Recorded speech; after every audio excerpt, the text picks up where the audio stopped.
అమెరికాకి ఒక ultimate warning లేదా ఫైనల్ వార్నింగ్ ఇరాన్ ఇచ్చింది. ఏమనయ్యా అంటే, దాడి చేసే ప్రయత్నం చేయొద్దు. అంటే ఇజ్రాయెల్ చేస్తున్న దాడిని మేము తిప్పి కొడతాం. దాన్ని ఎలా దెబ్బ కొట్టాలో కొడతాం. అదే సందర్భంలో మీరు ఇజ్రాయెల్తో కలిసి మా మీద దాడికి రావద్దు. తీవ్ర పరిణామాలు ఎదురవుతాయి.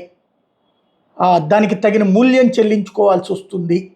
ఇది ఏ ఏ కొమైనీనైతే ఇవాళ ట్రంప్ లొంగిపోమ్మంటున్నాడు, ఏ కొమైనీనైతే ఈ రోజున దేశం వదిలిపోమ్మంటున్నాడో లేదా సరెండర్ అవ్వమని చెప్తున్నాడో, ఏ ఇరాన్ అయితే సరెండర్ అవ్వమని చెప్తున్నాడో, అలాంటి ట్రంప్కి కొమైనీ ఇచ్చినటువంటి హెచ్చరిక తీవ్ర పరిణామాలు ఎదురవుతాయి.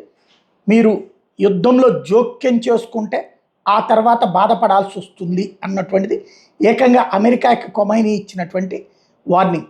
మరి అమెరికా ఏం చేస్తుంది? భయపడి వెనక్కి తగ్గుతుందా? చూడాలి.